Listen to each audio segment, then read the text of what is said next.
യേശു ക്രിസ്തുവിൽ എത്രയും സ്നേഹം നിറഞ്ഞവരെ, ദൈവകരുണയുടെ തിരുനാളിൻ്റെ എല്ലാ അനുഗ്രഹങ്ങളും പ്രാർത്ഥനകളും ഏറെ സ്നേഹത്തോടുകൂടെ നിങ്ങൾക്കെല്ലാവർക്കും നേരുകയാണ്. Jesus, I trust in you. ദൈവ കരുണയ്ക്ക് മുൻപിൽ, ഒരിക്കലും പറ്റാത്ത ആ സ്നേഹത്തിന് മുൻപിൽ നമ്മുടെ ഒരേയൊരു പ്രാർത്ഥന അതാണ്: യേശുവേ, ഞാൻ പൂർണ്ണമായും അങ്ങിൽ ആശ്രയിക്കുന്നു. സങ്കീർത്തനം 118 രണ്ടാമത്തെ തിരുവചനം: അവിടുത്തെ കാരുണ്യം എന്നും നിലനിൽക്കുന്നു. ഇന്നത്തെ സുവിശേഷത്തിൽ നമ്മൾ വായിച്ച് കേൾക്കുന്നത്, ഉദ്ധിതനായ യേശു തൻ്റെ അപ്പോസ്തലന്മാർക്ക് പ്രത്യക്ഷപ്പെടുമ്പോൾ തോമസിന് മാത്രം ഒരു പ്രത്യേക ആനുകൂല്യം നൽകുന്നുണ്ട്. തോമസിനെ തൻ്റെ അരികിലേക്ക് ക്ഷണിച്ചിട്ട് യേശു ഇപ്രകാരം അവനോട് പറയുന്നു: കൈ നീട്ടി എൻ്റെ പാർശ്വത്തിൽ വയ്ക്കുക. കുന്തത്താൽ കുത്തി തുറക്കപ്പെട്ട തൻ്റെ പാർശ്വത്തിൽ തോമസ് തൻ്റെ കൈ വയ്ക്കുകയാണെങ്കിൽ അവൻ സ്പർശിക്കുന്നത് ക്രിസ്തുവിൻ്റെ ഹൃദയത്തെയാണ്. തൻ്റെ കാരുണ്യത്തെ തൊട്ടനുഭവിക്കുവാൻ, തൻ്റെ സ്നേഹത്തെ തൊട്ടനുഭവിക്കുവാൻ തോമസിനെ യേശു ക്ഷണിക്കുകയാണ്. ഓരോ പരിശുദ്ധ ബലിയിലും ദിവ്യകാരുണ്യമായി അവിടുന്ന് എഴുന്നള്ളി വരുമ്പോൾ അവിടുന്ന് ക്ഷണിക്കുന്നത് ഈ ഒരു ദൈവകാരുണ്യത്തിൻ്റെ അനുഭവത്തിലേക്കാണ്. തൊട്ടനുഭവിക്കുവാൻ, ആ സ്നേഹത്തെ സ്വന്തമാക്കുവാനുള്ള ക്ഷണമാണ് പരിശുദ്ധ കുർബാന നമുക്ക് നൽകുന്നത്.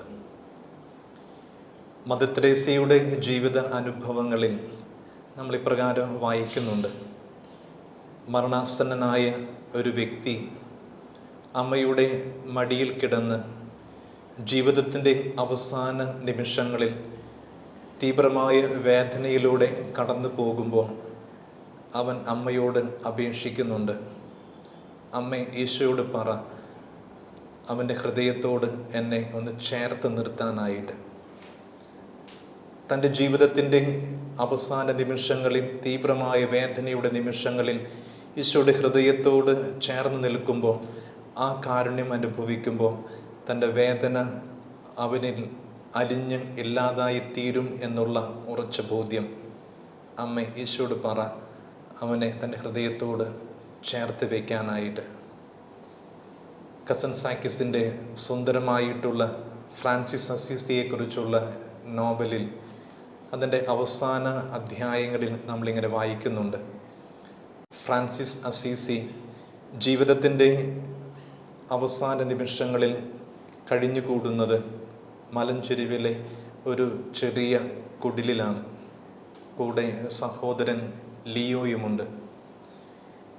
ഫാദർ സിൽവസ്റ്റർ ഇടയ്ക്കൊക്കെ ഫ്രാൻസിസ് അസീസിയെ സന്ദർശിക്കുമായിരുന്നു. സിൽവസ്റ്റർ ഒരു വൈദ്യൻ കൂടിയാണ്.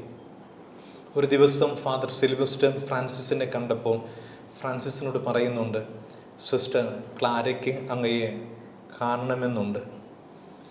ഉടനെ ഫ്രാൻസിസ് ഫാദർ സിൽവസ്റ്ററിനോട് ഇപ്രകാരം പറയുന്നു: എന്ന് ഇവിടം മുതൽ ക്ലാരയുടെ മഠം വരെ, ഫോർസുഗുല മുതൽ സാന്റാമിയോ വരെ വെള്ളപ്പൂക്കൾ കൊണ്ട് നിറയുന്നുവോ, അന്ന് ഞാൻ ക്ലാരയെ കാണാം.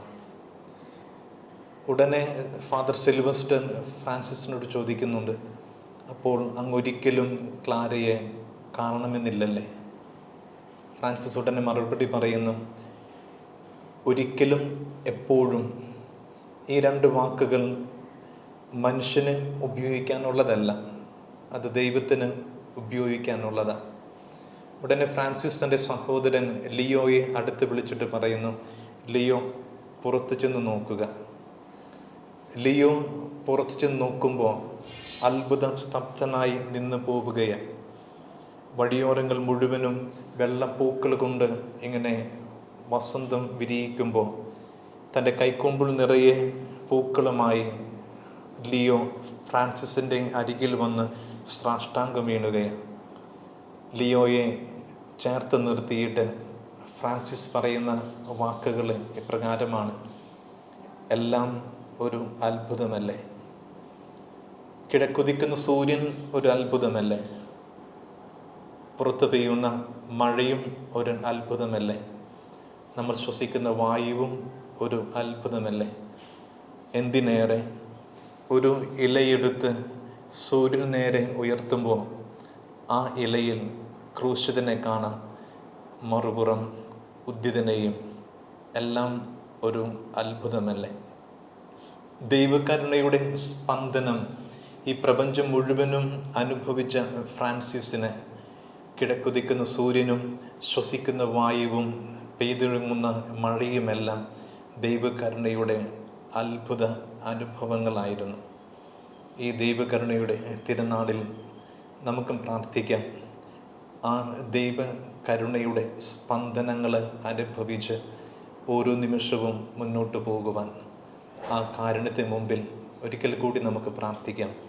Jesus, I trust in you. യേശുവേ, പൂർണ്ണമായും ഞാനെങ്കിൽ ശരണപ്പെടുന്നു. ആമേൻ.